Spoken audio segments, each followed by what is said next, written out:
नमस्कार। चलिए आज समझते हैं कंप्यूटर के सबसे जरूरी हिस्से को, सेंट्रल प्रोसेसिंग यूनिट यानी सीपीयू।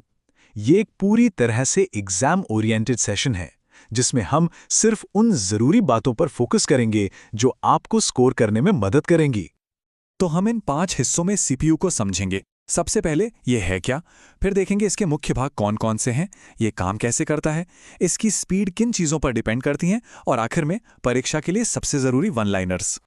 तो चलिए शुरू करते हैं सबसे पहले और सबसे बुनियादी सवाल से कि भाई ये सीपीयू आखिर है क्या।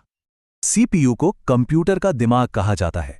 सीधी सी बात है, जैसे हमारा दिमाग हमारे शरीर के हर हिस्से को कंट्रोल करता है, ठीक वैसे ही सीपीयू कंप्यूटर को मिलने वाले हर निर्देश, हर कमांड को प्रोसेस करता है और पूरे सिस्टम को चलाता है। हर एक क्लिक, हर एक कीस्ट्रोक, सब कुछ सीपीयू से होकर ही गुजरता है। अब आते हैं उस टॉपिक पर जो एग्जाम में लगभग हमेशा पूछा जाता है, सीपीयू के हिस्से। चलिए सीपीयू को इसके 3 सबसे जरूरी भागों में तोड़कर देखते हैं। देखिए, ये फॉर्मूला तो बस याद कर लीजिए, CPU is equal to ALU plus CU plus registers. ये तीनों मिलके ही एक पूरा CPU बनाते हैं। चलिए अब एक एक करके समझते हैं कि ये तीनों हैं क्या। सबसे पहले है ALU यानी अरिथमेटिक लॉजिक यूनिट। इसे आप CPU का कैलकुलेटर मान सकते हैं। कंप्यूटर के अंदर जितना भी जोड़, घटाना, गुणा, भाग होता है या फिर कोई भी लॉजिकल काम, वो सब यहीं पर होता है। अब ये है CU यानी कंट्रोल यूनिट, और ये है कंप्यूटर का ट्रैफिक पुलिस। इसका काम कैलकुलेशन करना नहीं है, नहीं, इसका काम है सबको कंट्रोल करना। ये बताता है कि डेटा कब और कहां जाएगा, कौन सा काम पहले होगा, बिल्कुल एक ट्रैफिक हवलदार की तरह पूरे सिस्टम को मैनेज करता है। और तीसरा हिस्सा है रजिस्टर्स। अरे ये तो सीपीयू की अपनी पर्सनल सुपरफास्ट डायरी है।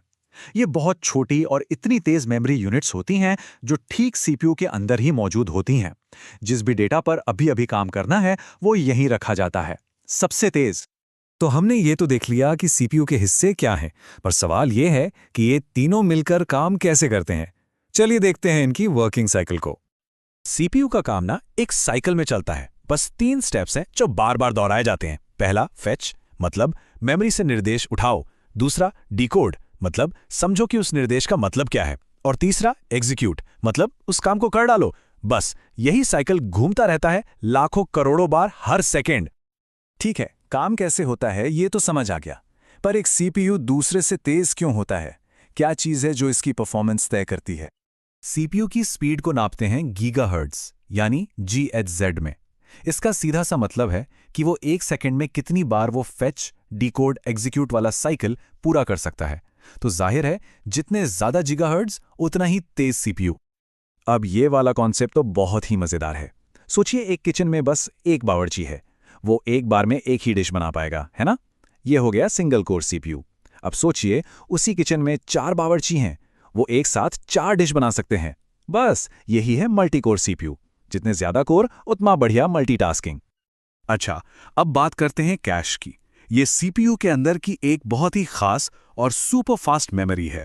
समझिए ये सीपीयू का छोटा सा स्टोर रूम है जिसमें वो चीजें रखी जाती हैं जिनकी जरूरत बार बार पड़ती है, ताकि उसे हर बार मेन मेमोरी मतलब रैम तक दौड़ न लगानी पड़े। इसके भी लेवल होते हैं, L1, L2 और L3। L1 सबसे छोटा और सबसे तेज होता है क्योंकि वो सीपीयू के सबसे पास होता है।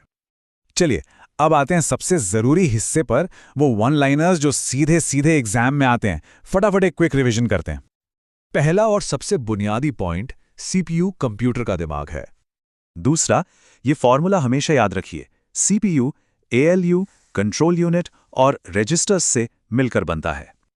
तीसरा, ALU सभी गणितीय और तार्किक ऑपरेशन करता है। चौथा, कंट्रोल यूनिट यानी CU सभी ऑपरेशंस को नियंत्रित करता है, उन्हें कंट्रोल करता है।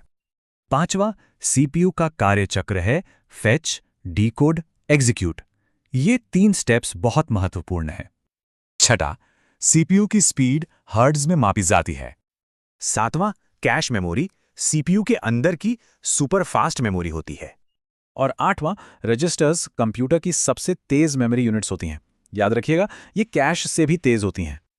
तो ये था सीपीयू का पूरा लेखा जोखा एग्जाम के लिहाज से। अब जब सब कुछ समझ आ गया है तो जरा सोचिए, आज जो हमारे पास इतनी जबरदस्त कंप्यूटिंग पावर है, उसके पीछे सबसे बड़ा हाथ किसका है? क्लॉक स्पीड का, कोर की गिनती का, या फिर कैश के साइज का? इस पे जरूर सोचिएगा।